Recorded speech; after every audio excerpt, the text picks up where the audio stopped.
But yeah, kids comedy, it's dead easy, right? He has a little tip for you. If you ever are a bit short of money and you need some quick money easily, kids comedy. Because kids are thick as shit. Proper stupid, right? Kids can't be wrong. Where's the teacher, sorry? Right? It's hard, kids can't be wrong. If they put their hands up and they say something wrong, it's a nightmare for them, right? They can't deal with it, right? I'm right, aren't I? Yeah. See? I had to say that really, but I am right. So here's what I do.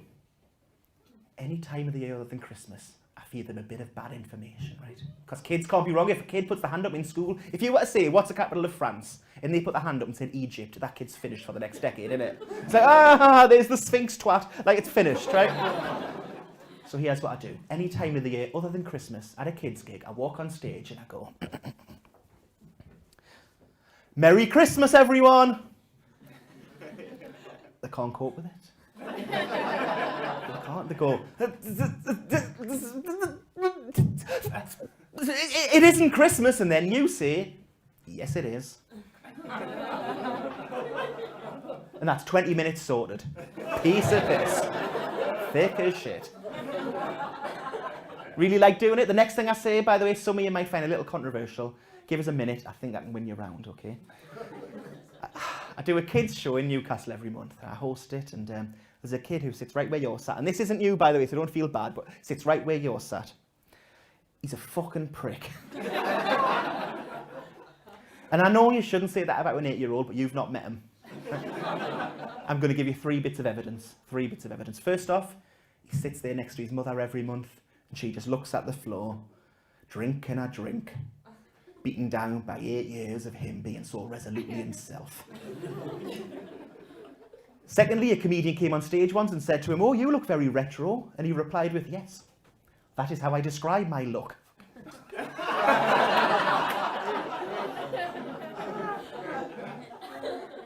Third and finally, I often during the break, I'll give them bits of paper. They'll often draw a picture of me on looking even fatter with like stink lines and like shit coming out my arse. Then I show them the pictures, they all have a little laugh. It's fine, you know. And sometimes they'll do a comment or a joke or a question. Like one little girl, and it was weird, she was like a very well-to-do girl from a really nice family, and she wrote something on.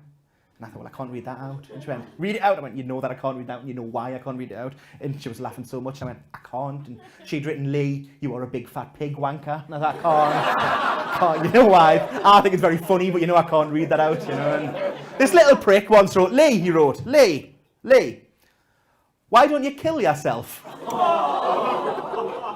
bad, isn't it?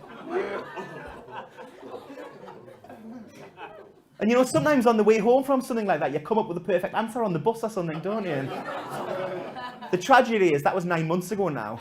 Still haven't got a good reason. Made a kid cry once at a gig, didn't mean to. Lovely boy, he was sat about where you are, right? 6 years old he was. He was probably the cleverest, certainly the funniest kid in the gig. He was 2 years younger than everyone else. But you know, some kids are just brighter, right? That's just a laugh. And he was really funny. And then during the break, he got a bit full of himself. He went and chatted up Hannah behind the bar. Oh, sweet in it. And then after the break, I got on again. He said, Lee, I've got a girlfriend. I said, is it Hannah? And he said, yeah. Oh, that's nice. And I found out that day Hannah was having a baby. So I got out of the stage and I got all the boys and girls to applaud because she was having a baby, and I'd misjudged it. Turns out he wasn't playing. He was really serious about this relationship. And he ran out of the room with tears in his eyes. His mother went after him, very upset. His dad sat there with a look on his face as if to say, it's the sort of fucking thing he does.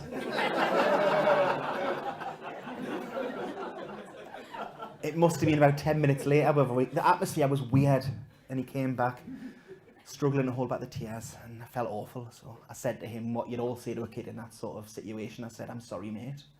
How do you feel about bringing up another man's child? Out again.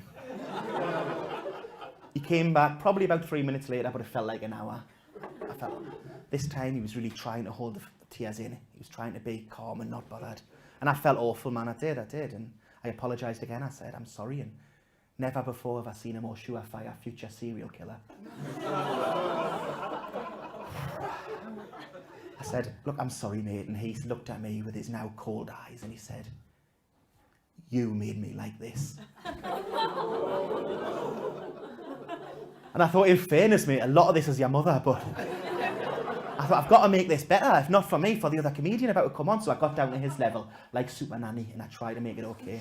I said, look, I'm really sorry, mate. Just because I'm an adult doesn't mean I'm not an idiot. I made a mistake. I thought you were joking and playing and you weren't, and I'm really sorry. I didn't mean to upset you. I've got a great comedian coming on soon. You're going to love her. Come back another time. We're obviously never going to be friends, but I hope we can make it up to you. And you know what? He was the bigger man.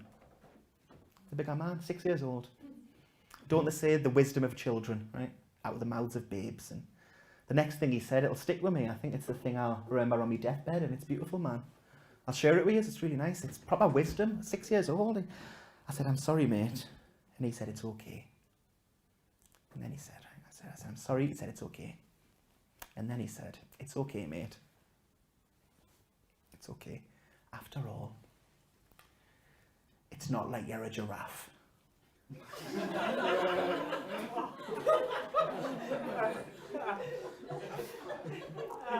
And I don't know how he knew, but he's right. I'm a fat pig wanker. And that's not even the most I've upset anyone at a gig. I try not to. I'm not one of those comedians. I don't like to upset people. I just try my hardest to dick about and make people laugh if I can, right? I'm not one of those comics, but I don't know if you've ever done a charity gig for the Samaritans and said the wrong thing, but oh, they can tut. They were lovely people, of course they were, you know, they were of a certain age, but it isn't that. They were of a certain type of person, you know, they were very nice, but a bit uptight, and they weren't a comedy crowd, they were there to support the charity. And Hal, who was on earlier, he was the host that night, right, as a chance would have it, and he said, nice question, he said to them, he said, what's the most ridiculous thing anyone's ever rang the Samaritans with? Reasonable, right? And they said, oh, we can't possibly answer, it's confidential. And he said, could one of you answer though, just so we can do the gig? And one of them went, I'll answer, whatever. He said, someone rang me the other day, and he said, I'm sick of me wife showing all of me mates her tits. People had a little laugh because, you know, it would annoy you, but it's not a bridge jumper, is it? So everyone had a bit of a laugh. And then Hal spoke to a bloke at the back called Kev, Kev responded to his question with, I was sick of me wife showing all of me mates her tits, and everyone laughed, because in context it was funny. And then it went weird. And Hal said, so, have you got a wife, Kev? And Kev said 2. But they both died. Yeah, that noise happened then as well. Now, I wasn't worried. I was sat very near Kev. I was taking some notes for Julie, a friend of mine who was on later, so I wanted a good view. I could see everything Kev was doing. I know he was joking. First off, he sounded like he wasn't, but he had a big laugh on his face. There's a woman sat next to him, presumably his wife, nudging him in the ribs, pissing herself laughing. So I thought, I'm not worried. I'm not on for another half an hour. By the time I get on, they'll know he was joking. People say off-colour things in comedy clubs all the time. When I get on, they'll know he was joking. Half an hour came. I came on, did a bit of pointing, they loved it. Showed them my shoes, they couldn't believe that look. It was going beautifully. And I thought, no, don't worry, Lee, they figured it out. They're into this, yeah. Do that joke you thought of on your way to the stage. And I said, I'm sorry I was late, everyone. I was looking at Kev's wife's tits. And I knackered off all the digging.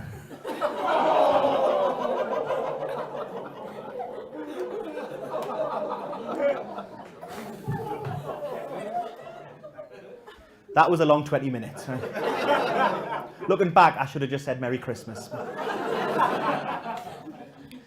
And then, by sheer coincidence, that weekend I was doing a gig called Chili Fest in Northumberland. It's a celebration of bad meat and mediocre comedy, right? And then I saw a semi-familiar face, and he walked over and he says, I was at that gig you did on Sunday. I said, are you Kev? He went, yeah, it was funny, that wasn't it? I went, no, Kev, I didn't enjoy it at all. I said, no, I thought it was good, man. I went, no, for a start, I can't believe they didn't realise you were joking about your wives, and he wasn't. And you can judge me, but I was only accidentally a prick, right? Kev and his new soon-to-be third wife, who's definitely going to live for ages, they thought his dead wives were a right laugh. So judge them, right? And I was proper upset. Like I said, the tablets still hadn't kicked in, you know. And I don't know about you, but I did learn something. When you've had a demoralisingly, upsettingly bad gig in front of a room full of nice people who are just there to help a charity, and you upset a lot of really nice people and you didn't mean to and you fucked up, right? And then you haven't slept for 3 nights anyway because you're already a bit sad, and you keep trying to phone your mates and they stick you here in it, and they're going, is this Samaritans thing again? We're not fucking bothered. And you just need someone to talk to, and none of your mates want to know anymore. And you just need someone to talk to, and it's 4 a.m, you can't ring the Samaritans. They don't want to fucking know.